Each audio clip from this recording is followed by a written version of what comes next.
میرے پاس جموں سے ایک لڑکا آیا اور ابھی 4 یا 5 مہینے ہوئے.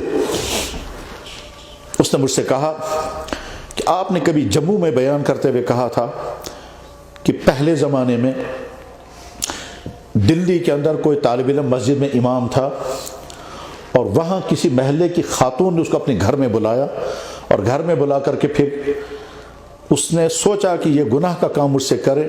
اس لڑکے نے بچنے کی تمام کوشش کی مگر بچ نہیں سکا, بچنے کی امکانات نہیں تھے, تو اس نے اخیر میں تدبیر یہ کی کہ وہ لیٹرین میں جا کر کے اس نے گندی اپنے جسم میں ملی. اور پھر جب واپس آیا تو اس عورت کو نفرت ہو گئی, اس نے باہر نکال دیا. میں نے کہا ہاں یہ واقعہ ہوا ہے, ہم نے سنا بھی ہے, ہم نے پڑھا بھی ہے, اور جس لڑکے کا یہ واقعہ ہوا ہے اس لڑکے نے چونکہ اپنے جسم میں گندگی ملی تھی اس لیے بدبو پیدا ہو گئی تھی. پھر وہ آگے جا کر کے دریائے جمنا میں گیا اور کپڑے دھوئے, اور یہ واقعہ میں نے بیان کیا تھا. وہ واقعہ کیا تھا کتابوں میں لکھا ہوا ہے. ہمارے بزرگوں میں گزرے حضرت شاہ عبدالعزیز جنہوں نے حدیث اپنے والد سے لی اور آگے پڑھائی تو حدیث ہم تک پہنچی ہے. تو شاہ عبدالعزیز کے زمانے میں ایک طالب علم دلی کے اندر ایک محلے کے اندر امام تھا. وہ جوان لڑکا تھا. اس محلے کے اندر کوئی خاتون تھی جس کا شوہر کہیں سفر میں تھا.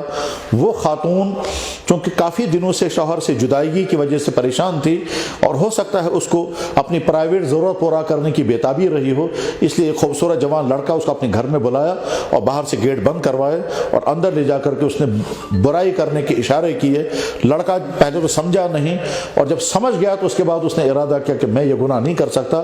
اس خاتون نے یہ کہا کہ تم بچ نہیں سکتے, دروازے سارے بند ہیں, تمہیں کرنا ہوگا. اس کے بعد اس طالب علم نے کیا کیا کہ وہ چلا گیا باتھ روم کے اندر, لیٹرین کے اندر, اور وہاں سے گندگی لے کر اپنے جسم پر ملی تاکہ اس عورت کو مجھے دیکھ کر نفرت ہو جائے اور میں بچ جاؤں. چنانچہ ہوا.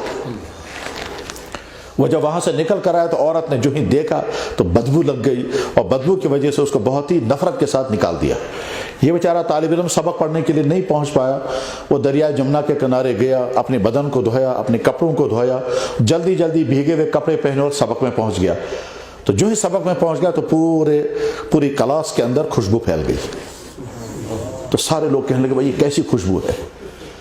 وہ سوچنے لگا خوشبو کہاں, میں تو بدبو میں سے نکل کر آیا اور شاید صفائی کرنے میں کوئی کمی رہی ہے اس لیے ان کو بدبو آ رہی ہے.